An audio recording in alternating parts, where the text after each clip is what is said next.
Hello. इस video में हम बात करेंगे कि आप किस तरीके से न्यूरल नेटवर्क क्रिएट कर सकते हैं जूलिया में। तो जब भी आपको कोई न्यूरल नेटवर्क को क्रिएट करना हो, सबसे पहले आपको वेट और बायस को काउंट करना होता है। सपोज करिए कि मुझे एक इनपुट लेयर चाहिए, मतलब एक इनपुट इनपुट चाहिए मुझे 5 न्यूरॉन का और आउटपुट चाहिए मुझे 2 न्यूरॉन का।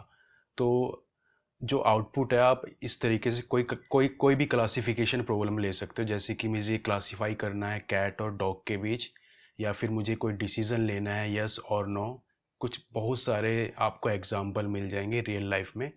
तो आप ऐसे सपोज कीजिए कि आपको 5 यहाँ पे फीचर हैं और आपका एक क्लासिफिकेशन प्रॉब्लम है। जैसे मैंने बताया आप लोगों को कि आप कोई भी एग्जांपल ले सकते हो, जैसे कि मुझे कोई एक ऐसा सिस्टम बनाना है जो पहचाने कैट है या डॉग है और उसके 5 फीचर हैं, तो मुझे एक न्यूरल नेटवर्क क्रिएट करना है। ये चीज़ सोचने के बाद आपको वेट को काउंट करना है। जैसे कि जो पहला न्यूरॉन है, आप देख सकते हैं वो हमेशा जो उसका कनेक्शन होगा 2 आउटपुट न्यूरॉन से होगा, यानी कि एक न्यूरॉन अगर 2 आउटपुट न्यूरॉन से कनेक्ट हुआ तो हमारे पास आए 2 वेट। इसी तरीके से सेकंड न्यूरॉन भी दो दो आउटपुट न्यूरॉन से कनेक्ट होगा। इसी तरीके से तीसरा भी, चौथा भी, पांचवा भी। तो इस तरीके से आपको एक मैट्रिक्स बनाना है जिसमें वेट कंटेन हो। तो यहाँ पे जब आप इस तरीके से, आपको दो दो रो और 5 कॉलम का एक एक मैट्रिक्स चाहिए वेट को कंटेन करने के लिए, ठीक है। इसी तरीके से आपको बायस सोचना है। तो बायस टोटली डिपेंड करता है कि आउटपुट न्यूरॉन कितना है। अगर आउटपुट न्यूरॉन 2 है, इसलिए आपको 2 लिखना है, ठीक है। उसके बाद आपको एक इक्वेशन बनाना है जो प्रिडिक्ट करे, बस। तो यहाँ पे x ये भी एक इनपुट है जो कि एरे के फॉर्म में आता है, यानी कि जितनी भी चीज़ें होती हैं न्यूरल नेटवर्क में वो एक मैट्रिक्स कैलकुलेशन होता है। जो आप कोड देख रहे हो काफ़ी ज़्यादा सिंपल है, आप किसी भी लैंग्वेज में कर सकते हो, बेशक वो पाइथन हो या आर हो। और ये प्रिडिक्ट फंक्शन भी बना सकते हो, बट एट द एंड वो क्योंकि इंटरप्रेटेड लैंग्वेज है तो स्लो चलता है। इसलिए जितनी भी लाइब्रेरीज होती है पाइथन है आर में, वो कहीं ना कहीं आर में होता है तो आर सी पी पी का इस्तेमाल होता है। अगर पाइथन में होगा तो सी पाइथन में रिटर्न होता है। पर आपको जूलिया में कोई ऐसी करने की कोई आवश्यकता नहीं है, क्योंकि एक्चुअली में कंपाइल्ड लैंग्वेज है।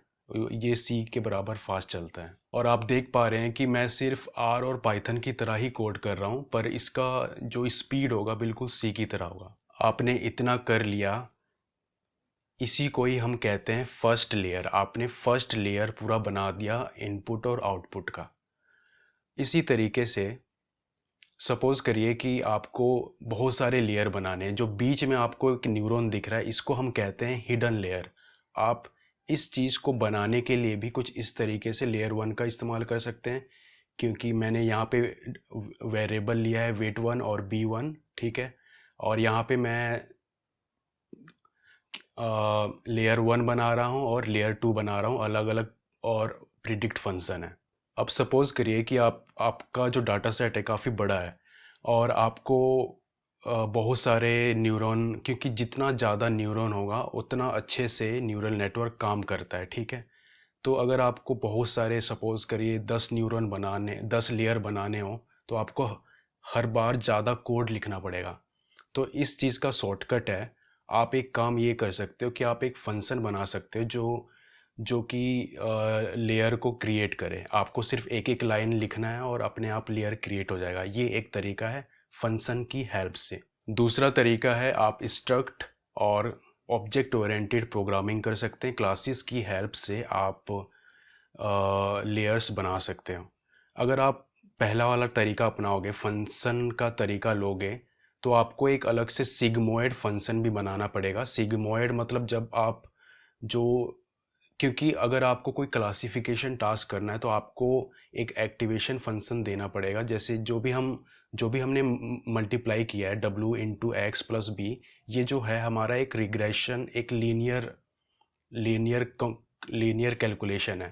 पर हमें एट द एंड जो आउटपुट न्यूरॉन में हमें एक एक्टिवेशन फंक्शन बनाना होता है, यानी कि जो 0 और 1 के बीच में नंबर को आउटपुट दे। तो सिग्मोइड एक फंक्शन है। इसी तरीके से बहुत सारे एक्टिवेशन फंक्शन हैं, उसकी हेल्प से भी कर सकते हो। अगर आप स्ट्रक्ट और ऑब्जेक्ट ओरिएंटेड प्रोग्रामिंग करेंगे तो आप वेरिएबल्स भी बना सकते हो और फंक्शंस को भी कर सकते हो। तो काफ़ी बड़ा क्लास बना के आप हर चीज़ एक में ही डाल सकते हो, आपको फिर बाद में ज़्यादा कोडिंग नहीं करना पड़ेगा। वैसे तो आप फंक्शनल अप्रोच भी लगा सकते हो, ये भी काफ़ी सिंपल होता है और आसान होता है। अगर आप स्ट्रक्ट या ऑब्जेक्ट ओरिएंटेड की हेल्प से अगर आप लेयर्स बनाएंगे तो अगर आप सपोज करिए आपको जूलिया में लेयर बनाना हो, तो आपको एक चेन फंक्शन है, ये एक स्ट्रक्ट है और मैंने लेयर बनाया है और डांस फंक्शन की हेल्प से फर्स्ट लेयर बनाया है। उसी तरीके से मैंने सेकंड लेयर बनाया है और मैंने सिग्मोइड फंक्शन भी अटैच कर दिया है। आपको अलग से क्रिएट करने की ज़रूरत नहीं पड़ेगी। और जो मैंने दूसरा जो इनपुट डाला है वो मैंने सेकंड लेयर के लिए बनाया है, और आपको इसमें सिग्मोइड फंक्शन लिखने की ज़रूरत नहीं है क्योंकि ऑटोमेटिक कैप्चर कर लेता है। उसके बाद मैंने बाद में सॉफ्टमैक्स इसलिए लिखा है ताकि जो मेरा वैल्यूज़ आएगा उसको 0 और 1 के बीच में कन्वर्ट कर पाऊँ। इसके बाद वही आपको लॉस फंक्शन बनाना है और ऑप्टिमाइज़र, या फिर उसको दूसरे शब्दों में डेरिवेटिव कहते हैं। डेरिवेटिव को ही अलग नाम से पुकारते हैं जिसको हम ऑप्टिमाइज़र कहते हैं। उसके बाद जो आपका ये मॉडल आएगा उसके बाद आपको ट्रेन कर देना है। बहुत सारे फंक्शन ऑलरेडी बने हुए हैं फ्लक्स में, आपको बस उसको कॉल करना है और हर चीज़ हो जाएगा। इस वीडियो में मैं कोडिंग नहीं करूँगा, तो इसके नेक्स्ट वीडियो में हम वन हॉट और वन कोल्ड फंक्शन के बारे में, उसको ही या फिर इसको ही एक स्पार्स मैट्रिक्स भी कहते हैं और वर्ड एम्बेडिंग वगैरह में ज़्यादा यूज़ होता है। तो इससे अगली वीडियो में हम वो करेंगे। उसके बाद हम कोडिंग करना स्टार्ट करेंगे। Thank you.